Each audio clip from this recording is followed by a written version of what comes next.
Milos Kerkez shines, transfer bombshells drop, and Liverpool dominate Brighton. Don't miss a beat. Subscribe to Anfield Wire for all the latest Liverpool news. Milos Kerkez reveals truth about his Liverpool resurgence after tough start at Anfield. The Reds' left-back has been in excellent form and is beginning to justify the transfer fee Liverpool paid Bournemouth last summer. In a recent interview, Kerkez has explained how he returned to his best. Milos Kerkez revealed Liverpool's patient approach has allowed him to flourish since his summer arrival from Bournemouth. The left-back joined the club in June for a fee of £40 million, $54 million, and initially struggled under the intense Anfield spotlight. Kerkez made several costly defensive errors and was even replaced in the first half of August's win over Burnley. He even lost his place in the starting lineup in November. But the Hungarian has steadily improved in recent months and is now beginning to justify his place in the Liverpool lineup ahead of the experienced Andy Robertson. Carrick's excellent form continued in the FA Cup fourth-round tie against Brighton and Hove Albion on Saturday, with the defender setting up Curtis Jones' opening goal via an inch-perfect cross. Speaking before the game, Kerkez thanked those who have enabled him to recapture his form. "Yeah, I think it's processing well," he told TNT Sports. "I think you honestly needed a little bit of time. It was a different style of play for me and everything. The boss helped me a lot, really. The players helped me a lot, the club, and I just want to improve more. It's a totally different dimension when you arrive to a club like Liverpool, one of the best in the world," he added. "I'm really happy that the boss believes in me, the club, and everyone is giving me time. I just want to repay the trust on the pitch 100% for the club." Asked what his aims for the rest of the season are, Kerkez replied, "I like to take it game by game and just focus on tonight and then next week. Fight for the FA Cup, fight for the Champions League, and to have also the Champions League for the next season. So that will be the aims." The 22-year-old has played 33 times this season in all competitions and missed just 2 of the Reds' 26 Premier League games. Arne Slot drops worrying Curtis Jones. Transfer hint: Liverpool could do without the distraction that Curtis Jones' contract situation is currently bringing. The 25-year-old, who is out of contract in 2027, was approached by both Tottenham and Inter Milan in the winter transfer. Ultimately, Liverpool decided no deal would be done for Jones. There are various accounts as to why the Premier League champions turned down the approaches. Trusted club insiders on the Merseyside patch maintain that the Reds were not looking to weaken the squad in January and, in fact, would have been willing to sign players if the right deal was there. In Italy, however, they tell a different story, that Jones was available on a loan-to-buy basis only if he agreed to pen a Liverpool contract extension. Doing so would have kept the creative midfielder's contract value high. Otherwise, he would be returning after a 6-month loan spell with only a year on his contract. No deal was done. No contract was signed, and that means Jones is heading towards the end of this season shrouded in uncertainty.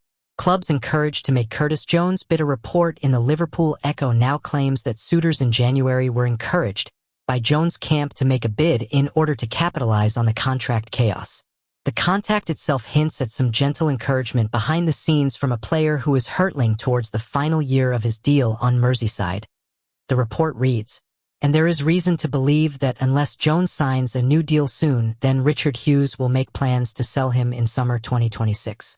Arne Slot addressed the press ahead of this weekend's FA Cup tie against Brighton, admitting that clubs were well entitled to take advantage of Liverpool's model when it comes to players with expiring contracts.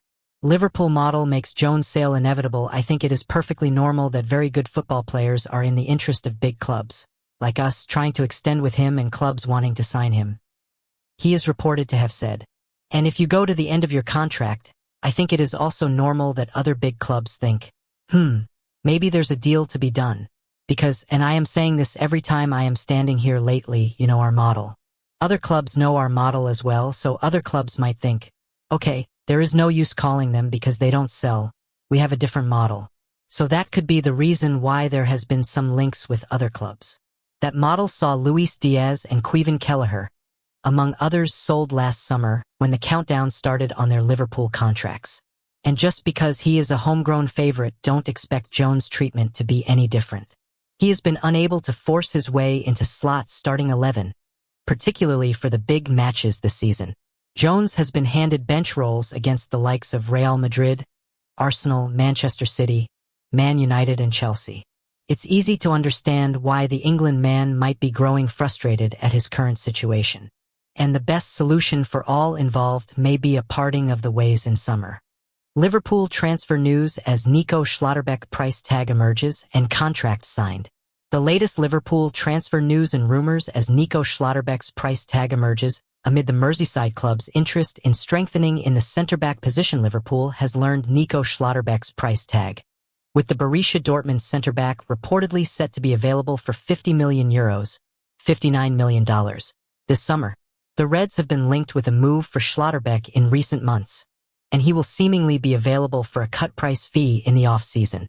That's because his contract at Dortmund is set to expire at the end of the current campaign, and it appears unlikely at the moment that he will sign a renewal at the Westfalenstadion.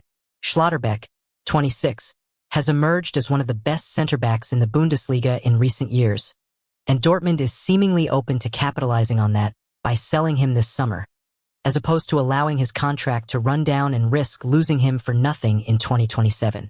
€50 million, $59 million, is a lower fee than the Bundesliga outfit would ideally want to accept for Schlotterbeck, but it is still a significant amount of money for a club like Dortmund. Bild reports that Real Madrid is the favorite to sign Schlotterbeck, but that Liverpool is firmly in the race to land the Germany international. Liverpool has taken steps to address the lack of depth in the center of defense over the last couple of transfer windows, bringing in young talents Giovanni Leone and Jeremy Jacquet. However, uncertainty continues to surround the future of Ibrahima Konate, whose Liverpool contract is due to expire at the end of June. Arne Slot confirmed on Friday that Liverpool remains in talks with the Frenchman over a new deal.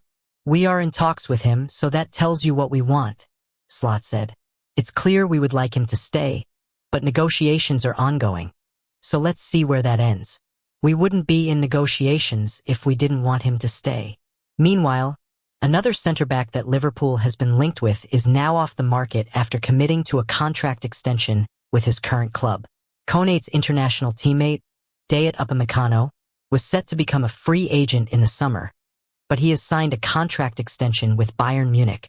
A statement from Bayern confirmed, Dayot Upamecano has signed a new contract at Bayern until June 30th, 2030 as the club secures the long-term services of a pillar of the team. The 27-year-old France international has been at the Allianz Arena since the 2021-22 season, so far winning 3 Bundesliga titles and 3 domestic Super Cups. Fabian Hurzeler fumes at bad decision against Liverpool and makes quality admission. Liverpool knocked Brighton out of the FA Cup with a 3-0 win at Anfield against Fabian Hurzeler's side. But the German was unhappy with the penalty awarded to Mohamed Salah. Brighton manager Fabian Hurzeler was left frustrated with the officials as his side crashed out of the FA Cup against Liverpool at Anfield, with Mohamed Salah and Dominic Szoboszlai among those to get on the scoresheet. Salah was a very good performer on the day, with the Egyptian being brought down in the second half inside the penalty area. He slammed home the spot kick and capped off a good all-round performance. However, Hurzeler and Brighton felt hard done by, feeling that Salah went down too easily under the challenge from Pascal Gross, where he was pulled back by the shoulder. "It is a bad decision," Hurzeler told BBC Sport. "It is just not good enough. It is difficult to speak to them, the officials. We started the game well, controlled the ball, and the game changed a little bit when they scored. The goal came out of nowhere. We had 2 big chances in the first half and we didn't use them. Liverpool were more effective. Second half, it was the same picture. We had a big chance with Lewis Dunk, and then 2 or 3 minutes after they scored. That was the difference. They used their moments and we didn't. In the end, it is a disappointing result because our fans were great today. They supported us for 90 minutes and they deserved more. We can't feel sorry for ourselves. We can't complain about these moments. It is about us and me taking responsibility and working for it. You have to do the small step right, and then we can take a big step." Hurzeler's men have been on a poor run of late, last winning more than a month ago. Since knocking Manchester United out of the FA Cup in the 3rd round, it has drawn 2 games and lost 4. However, the German felt that this was a step in the right direction. It is something to build on, even if Liverpool ran out comfortable winners in the second half. Very disappointed because I think we started the game well. We were good on the ball and had big chances in the first half, Hurzeler told TNT Sports. Good quality from Liverpool decided the game. We always tried to come back, but we lost a little bit of belief to come back. The fans were great today. They deserved more. We had enough chances to score a goal. It was the moments that decided the game. They scored and we didn't. You can't defend all the sections from Liverpool. They had one or two and the penalty decided the game. We just have to keep going. Of course, we are not in a good moment, but we are fully committed and the team showed again that we stick together. It's not easy to come out of these situations. You have to work for the good moments. Liverpool player ratings as 8 out of 10 trio shine in Brighton win, but 5 out of 10 pair off the pace. Player ratings from Anfield as Liverpool secure a 3-0 win over Brighton to move into the 5th round of the FA Cup. Liverpool cruised into the 5th round of the FA Cup with a 3-0 win over Brighton and Hove Albion on Saturday night. Goals from Curtis Jones, Dominic Szoboszlai and Mohamed Salah from the penalty spot was enough for Arne Slot's side, who are aiming to win their second FA Cup in 4 years this term. The Echo was at Anfield to run the rule over proceedings. Here's how they scored on the night as the Reds moved into the next round. Arne Slot need not worry about Liverpool admission as FA Cup presents growing opportunity. Arne Slot makes feelings clear on Mohamed Salah's bold, best in the world claim made a vital stop in first half stoppage time, having been a virtual spectator, which is the mark of a quality goalkeeper. Another save to deny dunk was excellent in the second period. Took his goal really well and barely put a foot wrong in the unfamiliar role. Moved to midfield for the final 15 minutes or so and will be pleased with his night's work. Continued his decent run of form with another game of football without putting a foot wrong. Seems to be enjoying his football once more, largely untroubled throughout. Won his headers when he needed to and got his blocks in when the time came. A second successive clean sheet. Imperious, rasping drive late in the first half brought a really good save and his cross for the goal was on the money. Is growing in stature by the week at Liverpool. Restored to his favored midfield position and was sharp and mobile. Pressed like he meant it and took his goal superbly. What a player he has become for Slot. Made an important block from Costellas, who was lining up one in the first half. Won a lot of his battles and helped get the hosts on the front foot, particularly second half. Was always a threat all game and his cushioned pass for Szoboszlai's goal was excellent. Tied the Brighton defense in knots to win the penalty, which he smashed home. A little off the pace after starting a third game in 6 days. A quiet first half brought an improvement after the restart, but this was a relatively subdued outing for the Germany international. Always willing to run at the Brighton defense and took his goal, well, only to see the offside flag raised. Pass for Salah in build-up to second goal was impressive. Struggled to get into the game through the middle and was unable to get in behind the Brighton backline. Will feel this chance passed him by. On for more minutes off the bench and slotted in at right back seamlessly. Good header late on above Mitoma to clear. Needs to stay fit now. Quiet cameo, but that is no bad thing right now, having been used so often. Will feel the benefit of a few days off now. Finished off a sweeping move with aplomb only to see the offside flag raised. Teenager looks a remarkable talent at 17. On for a rare appearance in the final few minutes. Put in one teasing cross. Young player has a big future but was only on a handful of minutes here.